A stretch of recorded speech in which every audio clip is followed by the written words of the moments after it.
What's going on, YouTube? Modeling that back at you again. Today, for your reviewing pleasure, I have from Eagle Strike Productions the F-86D Saber Dogs. So this is part one. Decal sheet number is 48068 and is for the Revell of Germany kit. So taking a look here on the back, you can get a sneak peek of the actual decal sheet. Go ahead and pull out instructions and see what comes in this set. So set that off to the side. I think that was it. Okay, so basically have three air markings here. So you have the big 14 here, and this one is from Yuma in 1956.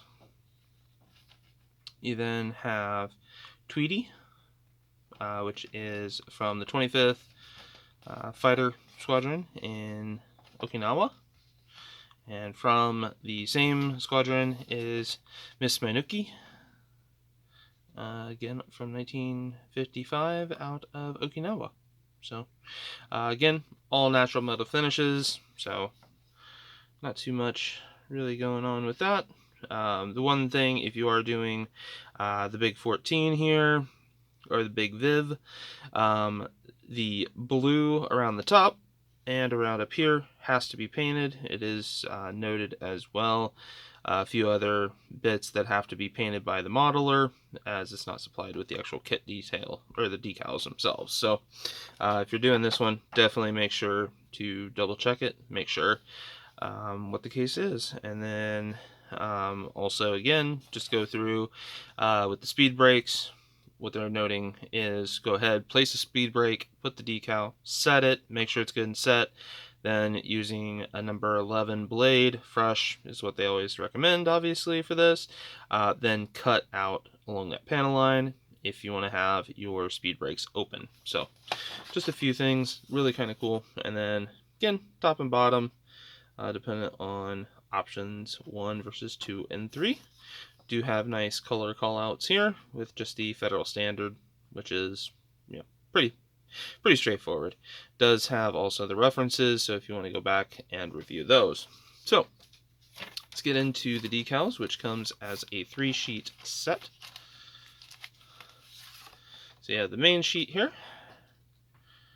which is in a nice semi-gloss, produced and printed by Cartograph in 2001. So again, looking really nice. The one thing to note is the number 35 is actually attached to the pen up there. If you're doing Minuki and you're not using the second alternate decal that was provided, just make sure that you trim out that number 35. Otherwise, you will have that on your kit at the end of the day. Then also get the USAF markings. So again, fuselage numbers and things like that. We do get a nice little correction sheet, which is nice, which again touts the fact that if you're again doing that first aircraft, make sure that you paint the same blue color on the fin, rudder, and canopy frame. Also, this aircraft was previously depicted with the narrow tip bands of white and blue, but photographic evidence didn't quite support it. And then some additional items here when it comes to Tweety and things like that. So nice little additional information sheet for you. And then, like I said, there is an alternate which has a lot tighter film. It's extremely tight, as you can see there in the reflection. So if you're doing Miss Minuki. So go ahead and get these obviously put back in the bag here in a moment, but that is a quick overview of the Eagle Strike Productions F-86 Dog Sabers, or D Sabers, part number 1 from Eagle Strike Productions. So catch you guys in the next one.